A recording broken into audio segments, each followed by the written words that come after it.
I've just got two questions up front. First of all, obviously you guys lost against Netherlands. I'm assuming you guys have done your reviews. What lessons have you guys learned from that game? Um, yeah, we still got the review to do later today. But just, it's just about staying in the moment. When we have teams at 110 for six, is try to be a bit more clinical in the way we go about things. And obviously, from a batting point of view, when we are in a position where we go two or three down quickly, about just, refocusing, restructuring, and realigning everything and, taking it from there. I think we've done some really amazing work thus far. And it's just about building on those positives going forward. I'm not sure if you guys know this, but you guys will be playing during the day and then late in the evening, South African time, the Springboks will be playing against the same team, England. Any message for the Springboks for? Nathan, we just lost you at the end there, but just. I'm assuming you said any message. Yeah, just to wish the Springbok boys all the best. You guys have made us proud so far, and we're backing you all the way. And we hopefully will return the favor also with our result. But a beautiful sporting day for South African supporters out there. Thanks, Nathan. Then we're going to go Stu, then tennis. Thanks, Lucy. Hi, Kesh. I'm assuming, there was obviously a lot of disappointment after what took place Tuesday. But generally, what is the mood like in the camp? Are you able to shake off that disappointment very quickly, and are guys keen to get stuck into the next match? Yeah, I think if you looked at it after the game, the boys were hurting. But, it's part and parcel of being a professional sportsman. But I think we woke up the next day and the guys are rejuvenated and ready to go again. Obviously, it's a massive game for us against England on Saturday. So, yeah, the boys are ready to hit the ground running and, just basically take off from where we left off against the Australian team the other night. So, yeah, the boys are excited, ready to go. Got some good night's rest after a long travel day. And hopefully start fine-tuning towards Saturday. Thanks, Stu. Tennis, then Hines. How's it, Keshav? Sounds like Ben Stokes will be playing. Just from your side and the bowlers. How does that even change things, or not necessarily change things from your approach, but just maybe something on what Ben Stokes can bring to the table for England and what threat he poses? Yeah, I didn't even know about that, but thanks for giving us the heads up. Yeah, look, we know he's a big match player and he's got a great repertoire of skills behind him, and we know what he brings to the party. But it's just about us sticking through our processes and things like that, and making sure that we're executing on the day. And I'm sure our bowlers will be ready and up for the challenge. Thanks, Tennis. Hines, and then if anybody would like a follow-up question, please do indicate by raising your hand. Thanks, Lucy. Hi, Kesh. Hope you're well. Kesh, Lungi joked that Delhi was a graveyard for the bowlers, but Wankedi is not far away from that type of reputation. But do you think it actually helped that you guys did your opening game there and actually have the experience of having to adapt to what is traditionally a very good batting surface going into this double-header actually in Mumbai? Yeah, I think it's great preparation. I haven't played at Wankhede before, so I'm just going on what the knowledge that I've been given from the other players that have. But I think it's good that we exposed to various venues, and hopefully it helps our skill sets going forward to adapt to various conditions. I think if you looked at the series we played prior to coming to the World Cup in Bloemfontein, we played on the second ODI. It was quite a flat wicket, so I think it's a good test of skill for the guys, and to be able to sort of adapt to the situations that we'll be faced with in Wankhede Stadium. Great. Then we're going to go on Gama, then Stu. Thanks, Lucy. Hi, Keshav.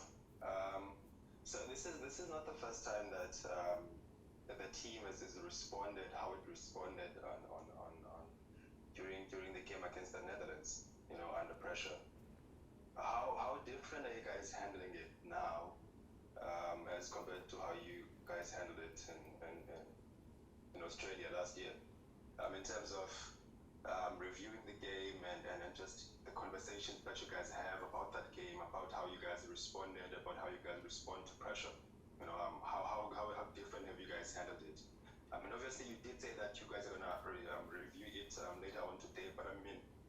post the game itself, like what sort of different sort of handling did you guys do this time around, just to make sure that it doesn't happen and that you guys learn from it?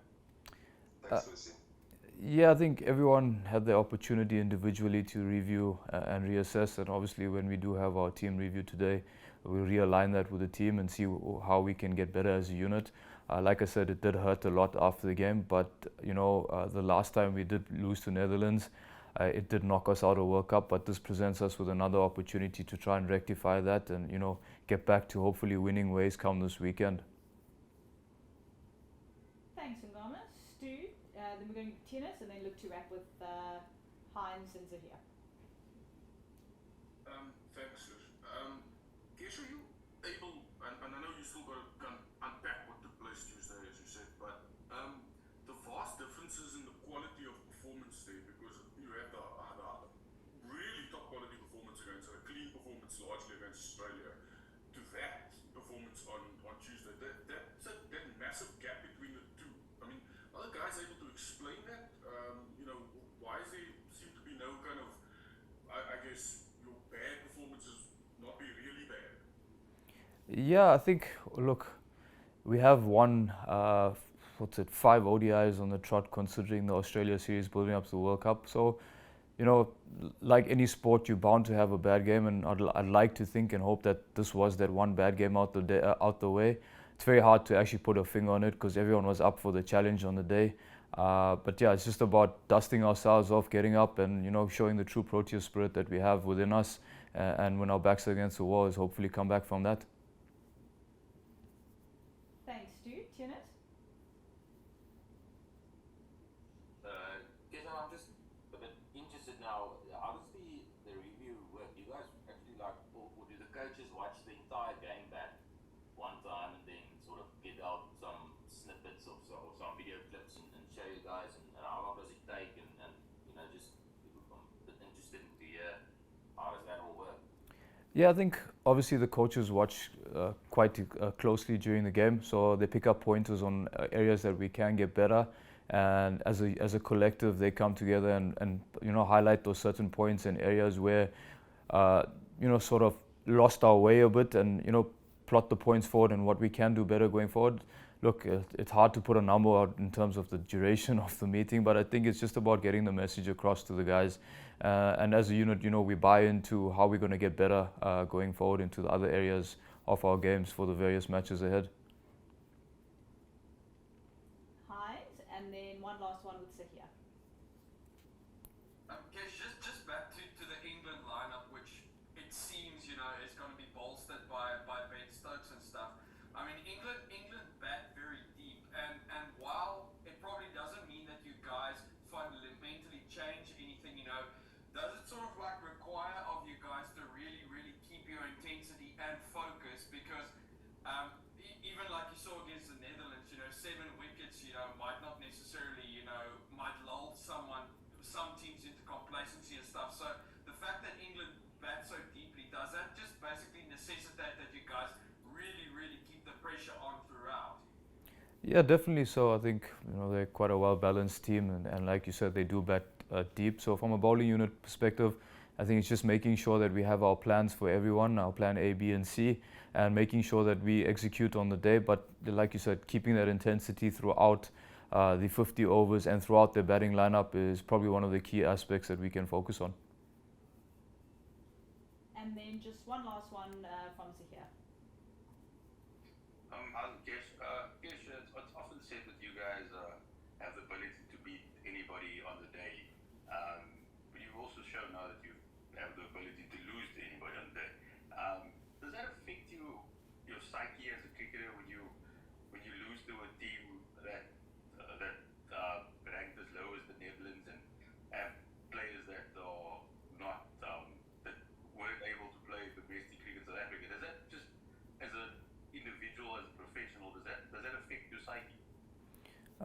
Not really. I think you've got the strongest 10 teams in the world playing in this event, and you can't really deem a team a lower team. Yeah, it does hurt a little bit. I think any loss in the World Cup does hurt significantly, but I think that's what we're professional athletes for. It's to dust yourself off and, you know, realize that the next day the sun's going to come up, and we've got to stick to our processes and disciplines and be true to our team culture and make sure we turn the ship around from one loss and, you know, hopefully get back to winning ways.